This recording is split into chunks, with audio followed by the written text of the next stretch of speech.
Hello everyone, VJ's32 back again with another VJ's React. Yeah, I'm doing free this week. Why not? Let's get on with it. Kickstarter.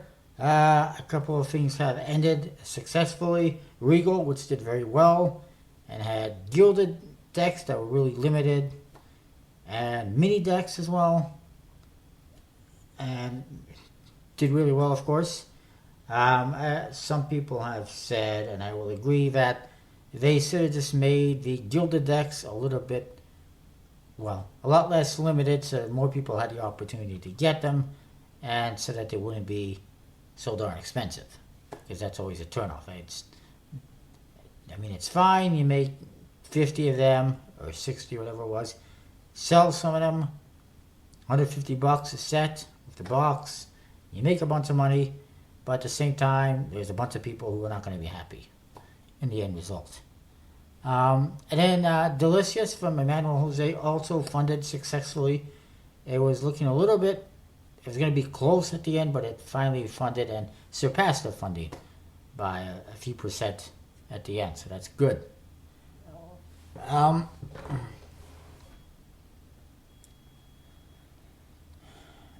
there's some new decks to tell you about. First of all, Umbra Obscure Playing Cards from Roy Rizal, which is now 72% funded with 29 days to go. Just launched, it's doing pretty well. I think it might have a smaller goal than before. This is essentially kind of a relaunch. Previously, he did the deck. It was a Scopa Italian deck, which had limited appeal, and it did not make it. Plus, I think the goal, like I said, might have been a bit higher. Now he's going to be printed by MPC, and they still feature Italian artwork, Napolitan images as it says, but they're poker style. You can see there's jokers, there's your regular indexes. Meanwhile, there is also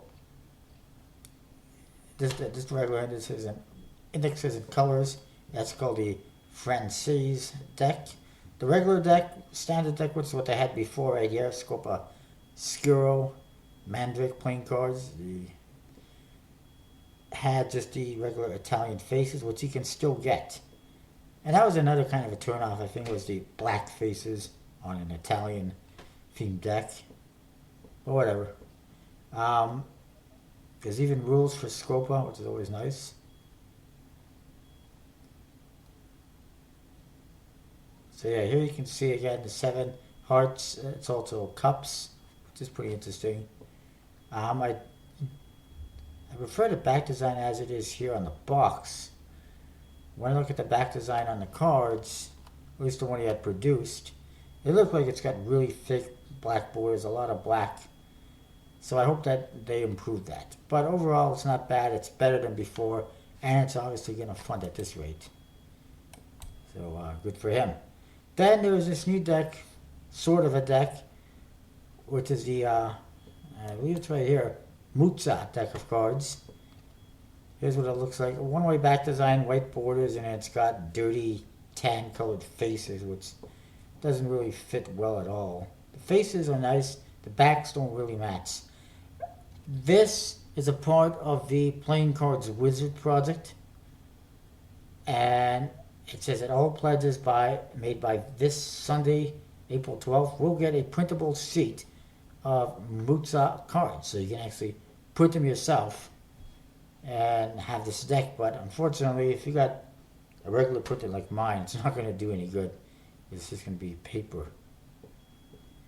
So, I don't know how much good it'll do, but it's nice. I would prefer a better back design and borders that match, or no borders, but it is what it is. So here it is right here, the Playing Cards Wizard, which may or may not fund at this rate.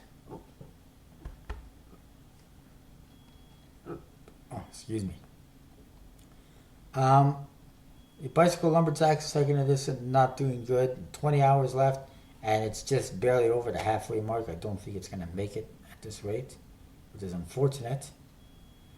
I believe there's another deck or two to tell you about on Kickstarter. Here's one.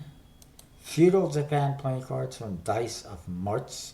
59% funded, 29 days to go. It's only a couple $100 for the goal, $500. This is kind of what you'll see on the back design. That's kind of the general idea, which is not very good. And then here's your faces, which are okay. I might have mentioned this one last time. I apologize if I did, but I'm not a big fan of how the pips are behind the quote cards, and then there's no other pips, so it makes it a little bit hard to see the actual pips in the super. Maybe I'm wrong. Maybe it's not that bad, but it's just, it could be better. I don't understand the point of these massive pips behind the quote cards anyways.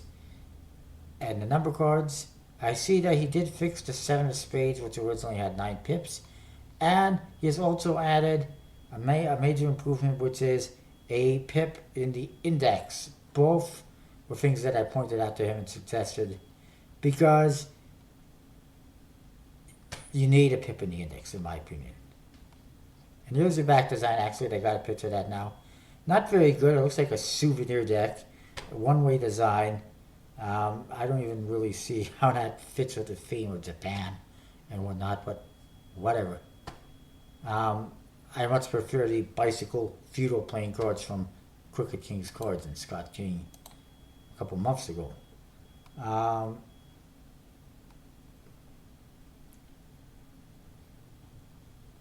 We talked about Fey Elements last time, or I talked about it.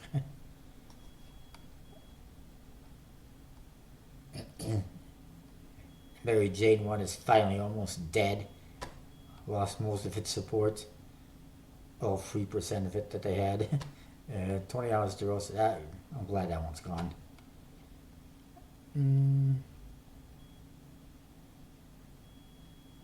You fricked the game. Alrighty then.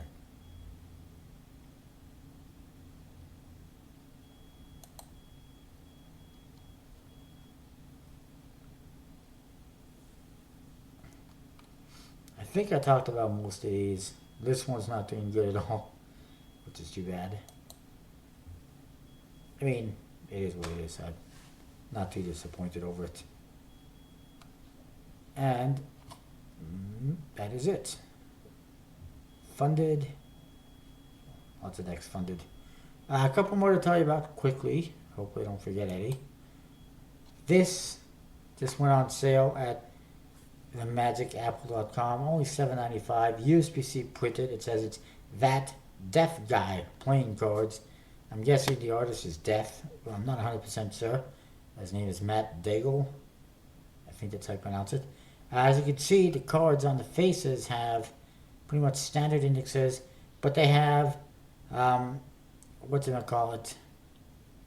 Sign language on every face, and in the back design is a nice kind of a blue color. It just says That Deaf Guy. And those are his characters you see on the box. It's okay. Unfortunately, I can't get anything from the Magic Apple because of PayPal only issues. And plus, it's $25 to ship to Canada, one deck, which is ridiculous. So, yeah. We'll see if it pops up somewhere else. Then there's this one, Codename O. I have no idea that's the official name or what. No idea for sure who is behind this one, but I'd have to guess it's Rick Davidson of the Origins decks. Apparently, Lorenzo Gazziotto, by his comment, knows who it is, but won't say who it is, except that it's not him.